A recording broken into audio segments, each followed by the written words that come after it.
بسم اللہ الرحمن الرحیم۔ السلام علیکم ورحمۃ اللہ وبرکاتہ۔ طب نبوی کے ایک نئے پروگرام کے ساتھ آج ہمارا ٹاپک ہے مریض کو دی جانے والی غذاؤں میں سے نرم غذائیں دینے کی سنت نبوی صلی اللہ علیہ وآلہ وسلم۔ حضرت عائشہ رضی اللہ تعالی عنہا سے مروی ہے، وہ فرماتی ہیں کہ آپ صلی اللہ علیہ وآلہ وسلم کے گھر میں سے اگر کسی کی وفات ہوتی تو عورتیں آیا کرتیں، پھر اپنے گھروں کو روانہ ہو جاتی تو آپ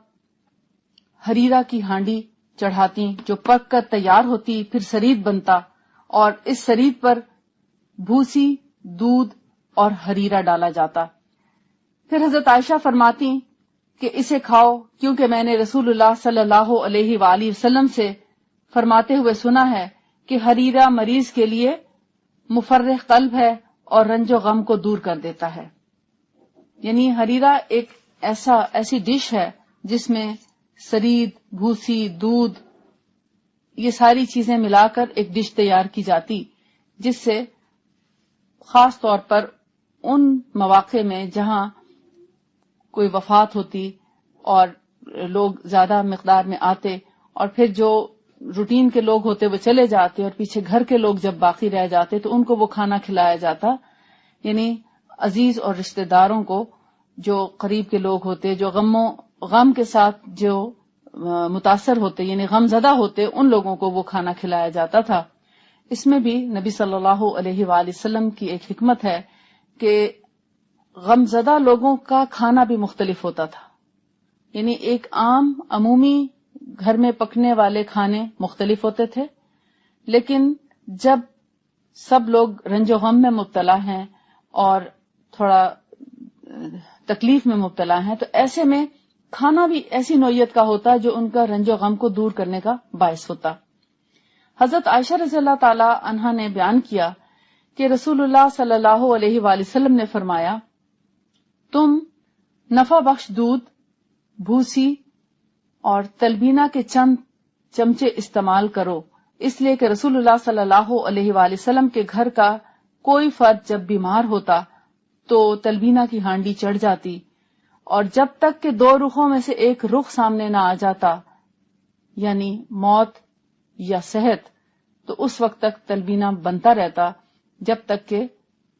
ایک رخ سامنے نہ آ جاتا۔ یعنی گویا کہ مرتے دم تک ریکمنڈیشن ہوتی تھی تلبینہ کھلانے کی۔ تو گویا مریض کے لیے جو اس وقت سب سے زیادہ بہترین کھانا سمجھا جاتا تھا وہ تلبینہ ہوتا تھا۔ ہم مسلمان ہیں، مسلمان مائیں ہیں، اور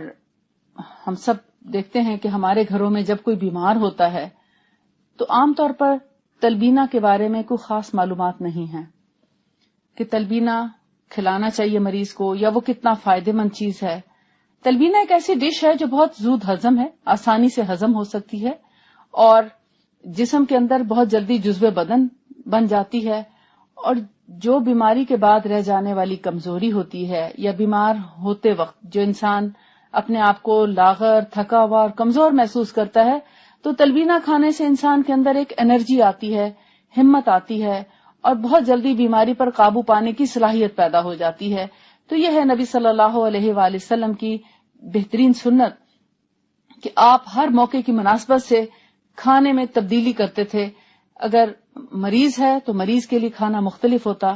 اور صحت مندی کی حالت میں کھانا مختلف ہوتا، اور اگر رنج و غم کے حالات ہیں یا کوئی فوت ہو جاتا تو اس میں کھانے مختلف قسم کے پکا کرتے تھے۔ تو یہ ہمارے لیے ایک بہترین رہنمائی ہے۔ ہم ہر موقع پہ ہی اگر اپنا جائزہ لیں تو ہمارے شادی کے کھانے ہوں یا ہمارے ہاں وصال کے کھانے ہوں تقریباً برابر ہوتے ہیں۔ پتہ نہیں، کھانے کو دیکھ کے یہ اندازہ نہیں لگایا جا سکتا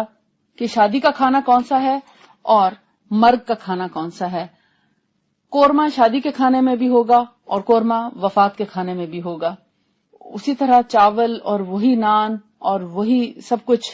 وہ فوتگی کے کھانوں میں بھی ہوں گے، اور وہی کھانے ہمارے ہاں شادی کے کھانوں میں بھی پائے جاتے ہیں۔ تو یہ جو چیز ہے،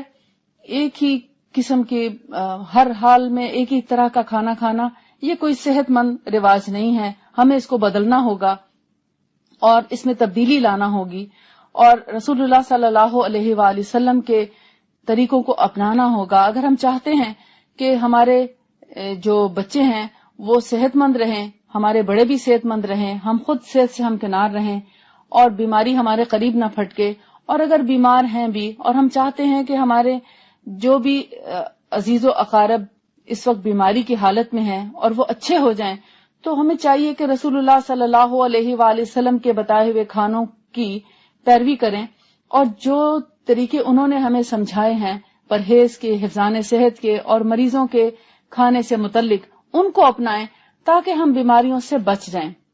اور بیماری ہمارے قریب نہ پھٹکے، اور اگر بیمار ہو بھی گئے ہیں تو بہت جلدی ہم اسے نجات حاصل کر سکیں۔ یہی مقصد ہے ان سب باتوں کے بتانے کا کہ اللہ تعالی ہمیں صحت پر دوام عطا فرمائے، اور اگر ہم بیمار ہو جائیں تو اس سے ہمیں بہت جلد چھٹکارا عطا فرمائے سنت رسول صلی اللہ علیہ وآلہ وسلم کی روشنی میں۔ تو رسول اللہ صلی اللہ علیہ وآلہ وسلم کے غذاؤں میں سے ہمیں یہ پتہ چلتا ہے کہ آپ کھانے اور پینے کے معاملے میں بہت محتاط رویہ اختیار کرتے تھے، حتیٰ کہ ایک عام تندرست انسان کے لیے جو ہدایات ملتی ہیں اگر ہم ان کو ہی اپنا لیں تو آپ یقین مانیں کہ ہم اپنی صحت کو بہت دیر تک بہت اچھے طریقے سے قائم رکھ سکتے ہیں اور بیماریوں سے بچے رہ سکتے ہیں۔